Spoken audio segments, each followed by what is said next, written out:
bisa keberatan. Makanya ada kata istilah keberatan. Kami keberatan yang mulia. Baik jaksa, pengacara juga gitu. Kami keberatan yang mulia. Itulah kata-kata itulah tujuannya karena ada potong-memotong tadi. Tapi dalam hukum prosedur hukum acara pidana dan dalam proses persidangan itu dibolehkan. Jadi ya ketika jaksa memotong pembicaraan boleh, ketika pengacara kemudian keberatan juga boleh, gitu. Jadi semuanya boleh sebenarnya. Gitu. Bang, kita mengerucutkan dulu bahwa arti JPU, jaksa penuntut umum, karena pihak Niki menganggap tidak netral. Kita artikan dulu Bang, JPU itu Bang. Ini bukan sidang perdata, ya. Sidang perdata pun seringkali ribut. Nah, kalau sidang pidana itu JPU itu ya pasti tidak netral. Kalau JPU netral, yang netral itu harusnya hakim, bukan JPU. Karena begini, JPU itu jaksa penuntut umum, ya. Jaksa tugasnya menuntut, pengacara tugasnya membela, hakim tugasnya memutuskan perkara. Yang netral itu adalah majelis hakim. Jaksa nggak boleh netral. Kalau jaksa netral berbahaya. Karena jaksa itu tugasnya harus membuktikan suatu dugaan tindak pidana berdasarkan bukti-bukti dan keterangan-keterangan saksi. Dia nggak boleh netral. Dia harus mematuhi koridor-koridor proses penuntutan.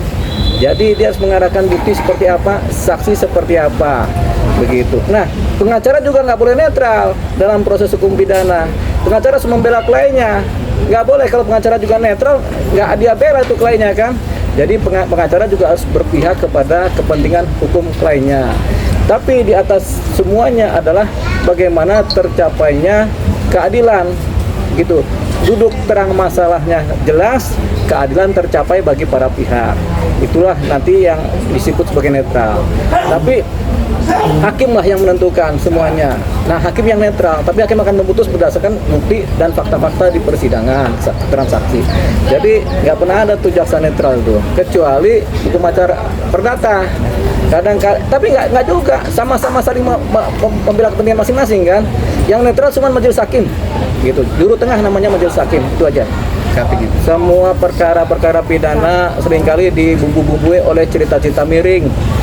Nggak ada cerita-cerita yang lurus itu, semua miring. Kenapa? Biasanya pelaku pidana itu kemudian atau korban merasa ada yang nggak adil. Makanya keadilan itu dicapai melalui keseimbangan dalam proses sidang. Sepanjang keadilan itu belum tercapai melalui putusan, itu selalu miring. Miring ke kiri, miring ke kanan, begitu.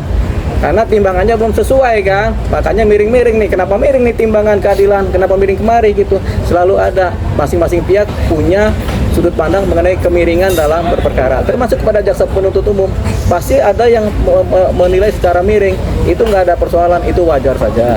Ini dengan keributan-keributan. Itu adalah posisi ekstrim dalam persidangan, selalu ada begitu. Dimanapun perkara seringkali ada terjadi keributan-keributan dan keriuhan, begitu. Jadi ini kita bisa wajar. Nah, yang punya wewenang terhadap proses yang terjadi selama persidangan adalah majelis hakim, yaitu ketua majelis hakim. Dia memutuskan apakah sidang harus dihentikan, harus diskor karena kerendahan atau apa.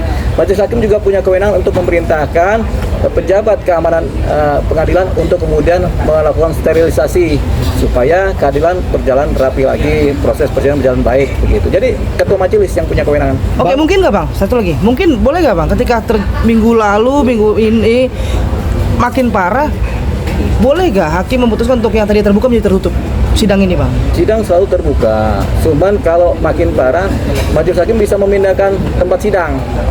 Zaman dulu ada sidang perkara keributan antar preman kan. Dari sidangnya di Pen Selatan karena keributan yang terjadi, akhirnya dirubah menjadi sidangnya di Polres Jakarta Selatan, tempat sidangnya, begitu. Jadi yang dirubah tempat sidangnya. Nah, kalau sidangnya nggak bisa tertutup, sidang tertutup itu untuk kepentingan hukum, keadilan, untuk kepentingan pribadi ya, itu baru sidang tertutup, gitu. Jadi sidang itu selalu terbuka kecuali ditentukan lain oleh majelis hakim. Tapi tergantung pasal-pasalnya, dakwanya. Kalau dakwaan misalnya tentang pedofilia, ya sidang tertutup. Dakwaan tentang kesusilaan sidang tertutup kebanyakan kan. Tapi kalau si pemerasan atau pembunuhan atau itu terbuka. Oke Bang, satu lagi Bang. Ya. Ini kan kemarin menjadi sorotan adalah perilaku JPU ketika selesai sidang tuh masih durang sidang dia merekam Nikita terus, itu jadi sorotan. Nikita juga sempat agak marah juga. Itu sebenarnya boleh nggak sih Bang? Boleh. Oh boleh. Boleh merekam. Jadi gini, sepanjang majelis hakim tidak menentukan lain, ketika ada jaksa merekam atau ada pengacara merekam, itu tidak ada persoalan. Karena apa?